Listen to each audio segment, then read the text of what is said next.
Okay, so part two of this now. We've got an enemy that is chasing us around.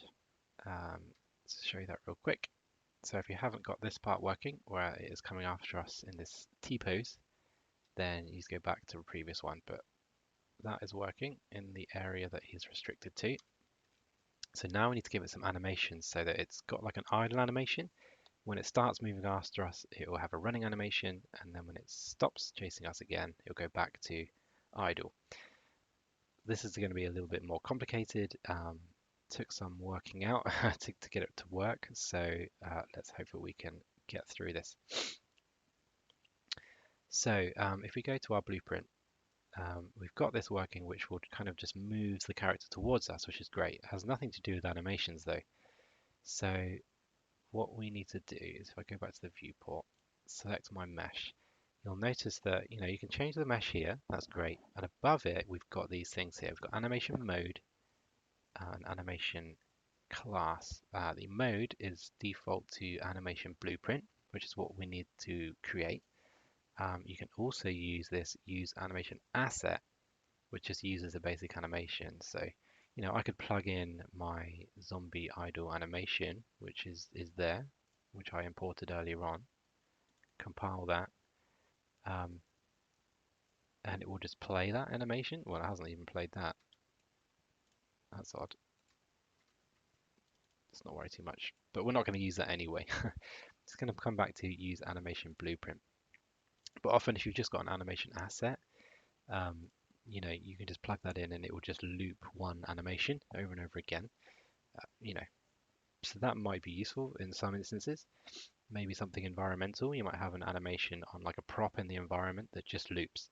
In which case you would use an animation asset, but an animation blueprint, this needs to react. So, when it sees us, it's going to do one thing. When it can't, it's going to do another. So it has to be scripted. And that's why we're using an animation blueprint, which we haven't created yet. So I'm going to come back to my Zombie 2 folder, and there's two things I need to create. The first of which is going to be an animation blend space. Okay, there's two options here. We've got the normal blend space, and we've got this blend space 1D. The blend space 1D is more kind of a simpler version, I suppose, than the normal one.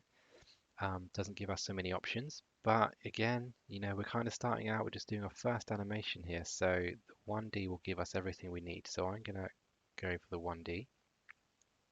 To ask how to pick the skeleton that we're actually going to use. So you've got like, the main character one, this thriller one that if you notice seeing that, this is the one I was using to test all this stuff. So if you don't see that on yours, then don't worry. And that's the one we brought in, the zombie idol one. And let's rename this zombie BS for blend space, nothing else. So yeah, let's double click that to open it. And there's a few things we need to just do here. Again, like many of the menus and the interfaces in this engine, it's super overwhelming and looks super confusing. But just don't worry, there's only a couple of things that we need to worry about. First of which is going to be this axis up here, horizontal axis. We need to give this a name, and this is all going to be come down to when we come to script it into telling it when it's moving and when it's not. And this name is just going to be speed. And let's move that over so we can see minimum 0. So the maximum one is the only other one we need to change, and that we just want to change to the maximum walk speed that we set up in the last video. So remember it was 600 by default, we changed it to 300. So 300, that's as fast as this guy can walk. So that's fine. Interpolation time, again, you could just leave that as 0, but if you change it to 1, I always feel like it's a bit of a smoother transition between the animations. So yeah, I like to have it as 1, but that's a personal thing. You can have a little look at what it looks like between 0 and 1. You probably won't notice much difference anyway, but yeah, I'm going to put mine as 1. Right, so yeah, so we've got our zombie idol. There's a couple. Sometimes when you import it from Mixamo, when you download it with the model, It brings an animation in twice, and I think that's what we've got here. So, but we're just going to take the one that says zombie idle anim take one. So I'm going to drag that over to the left-hand side. Okay. Not, let's delete that because it's not actually done anything. Let's try the other one. The one that says Mixamo on it. Okay, there we go. It's doing something now. Okay, we'll ignore that one, the take one. That's not doing anything, and that probably explains why it didn't do anything when I was testing the animation asset earlier on, but don't worry. Zombie idle anim Mixamo. So you can see now my idle animation is playing, but I don't have anything to blend between because I don't have my other animation imported yet. So lower this in this same folder. I'm going to add import to game, and my zombie running animation. I did this the same one earlier on, by the way, so that's why it says 1. And let's open you. And now this time, it needs to know what skeleton to use, and by looks of it, it's found the skeleton itself already. So if yours doesn't find that, you need to plug in the right skeleton there, but it's found the right one. So let's import that. And there it is. Look, zombie running. There he is. Zombie running 1. So back to my blend space. Now zombie running 1, I'm going to add here. There it is. And then you see if I drag this green one is the preview. So if I just drag it between there, you can see there's a blend between idle and the run. Okay, so here's my speed along the bottom. So it only needs to get to 75 speed before it's running full speed. If you had different sort of levels of animation here, like idle to like walking to jogging to running, then you could have them all along there, but we're only blending between 2 animations, which is fine for what we want to do. Great, so I'm going to save that. Don't think there's anything else we need to do there. I'm going to close you down. That's the blend space. Okay. Next thing we need to create, right click, is the animation blueprint itself. So in animation blueprint. What skeleton are we using? The zombie idle one. So zombie 2 anim BP. Again, it doesn't matter what you name it, but something that makes sense. So my zombie 2 animation blueprint. So let's double click to open this one up.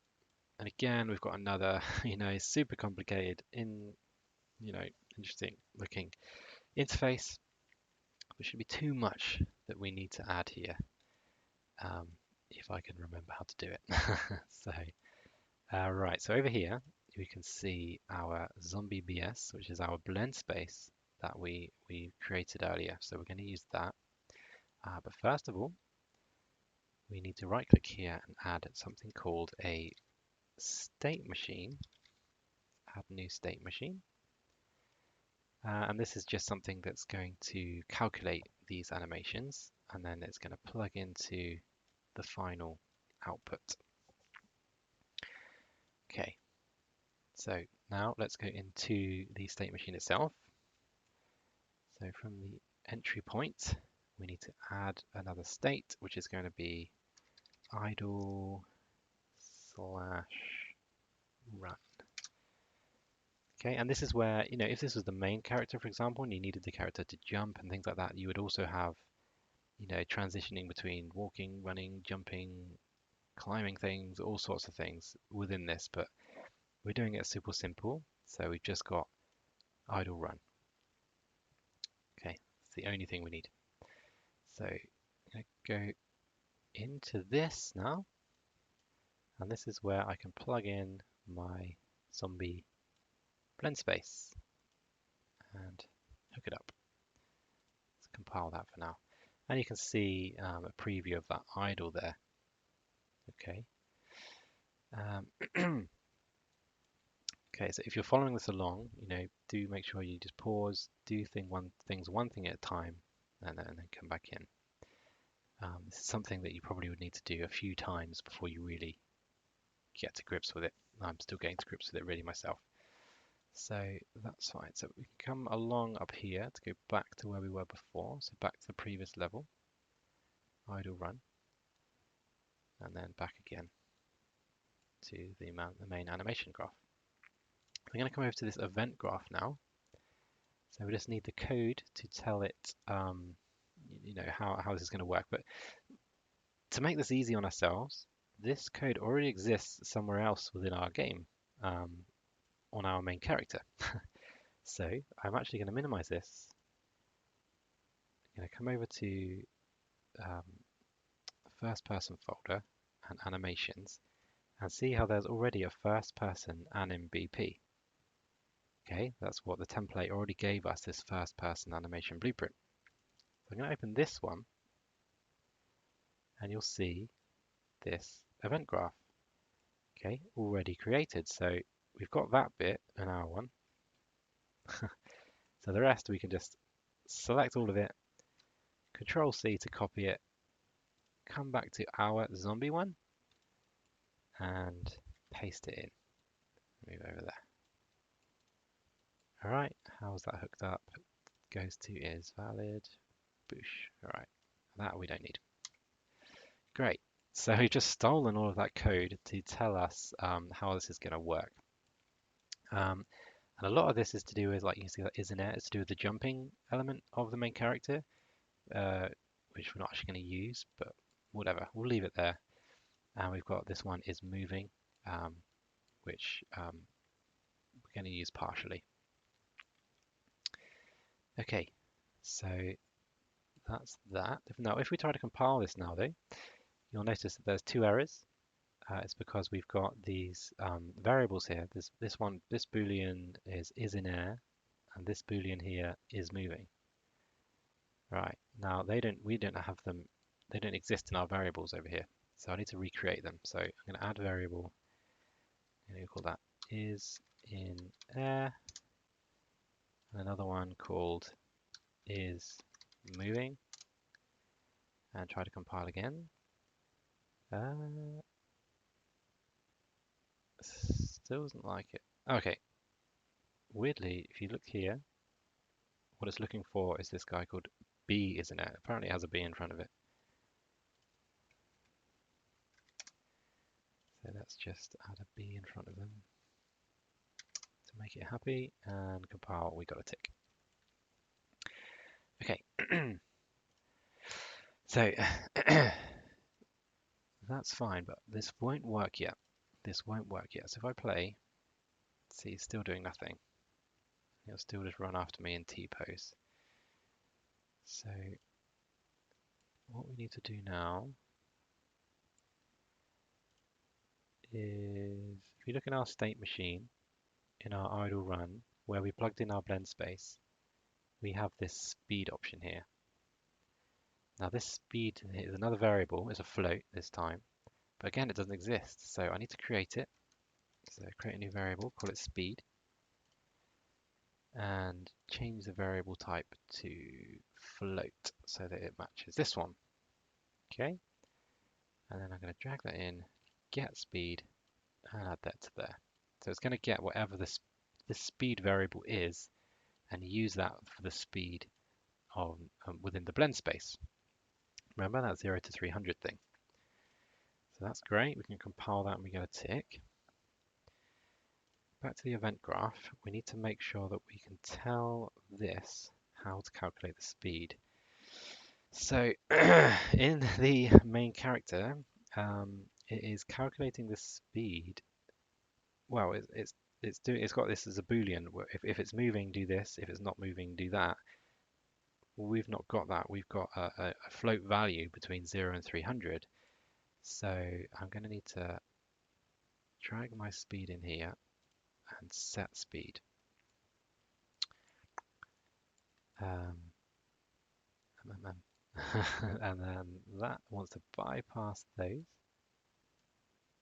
Okay, so it will ignore that Boolean stuff there, and it will go straight to setting the speed to the velocity and vector length of the character, how it is. Will that work how it is? Let's try that. Still not playing the idle animation. Ah, I know why. To go back to my original blueprint for the zombie, remember this guy here, where we were looking at the animation mode. So animation blueprint, we haven't plugged in the animation blueprint. So if we select the animation blueprint we want to use, which was here, Zombie 2 Anim BP, which I called it. Okay, so play this now. I can see the idle animation is playing over there in the distance. I walk up to him. Okay, he comes after me, but again, it's not transferred to using the running animation. So back to the animation blueprint again. Sorry, that's the first person. Let's get rid of that. Don't need you anymore. I think what we might just need to do is which one? Link you to you. A little bit of trial and error. There we go. And now he's running after me. Great. And if I leave and he can't chase me anymore, he stops and goes back to being idle again. And there we go, he'll chase me. That's so loud, I'm sorry if that was very loud in your ears. Yeah, I can't, he doesn't have any health or anything yet, I can't kill him, we haven't got to that, but he will chase me, and if I go too far away, he will just stop and play his idle animation. Lovely. Okay, so just to quickly recap, I don't want to go on for too long. So here's our Zombie 2 folder, right? So we created originally the actual blueprint itself. All right, we added our skeletal mesh, which is our character. We plugged in that skeletal mesh there. We added the pawn sensing, which is in the event graph here. So when it sees the character, it will move towards it.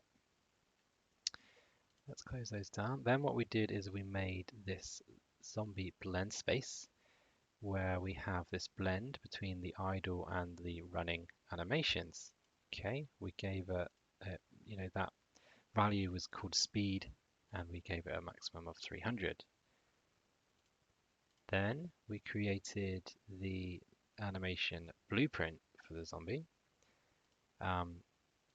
We made a state machine where we added this state called idle run, which just essentially plays the blend space based on the speed of the character. Go back a couple again. That is all basically calculated by this, well, essentially overcomplicated script because we copied it from the playable character.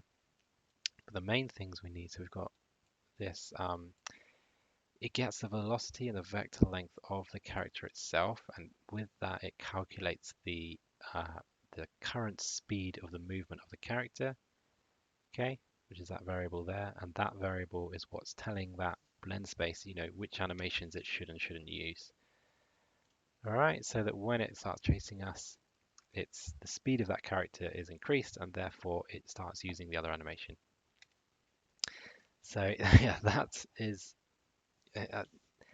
a simple, believe it or not, use of animations and animation blueprints. And you can probably see already that animations in games, particularly scripted ones, are very complicated and take a lot of getting used to. But if you can get your head around this, the blend space thing and the animation blueprints and the state machines, then you'll be fine. It's just about getting your head around those. We brought in our animations from Mixamo. We didn't have to create them ourselves. And that's everything really. Yeah, so it all works. We've got this nav mesh bounds. It calculates, it won't run through trees and things. It does the path finding to find its way around them. Yeah, so let's just have a little bit of another experiment. Let's just chuck in a couple more zombies. There we go. So as soon as one sees me, they both see me there. They're gonna get after me. I need to set this up so I can actually start killing things. This guy can't see me because he's facing the other way, like an idiot. Oh, there we go. And yeah, they can obviously get me, but can't do anything. Once they get to me, they just stand still. Hello. Anyway, enough playing around. Hopefully that's worked for you. Um, but yeah, that's all for now.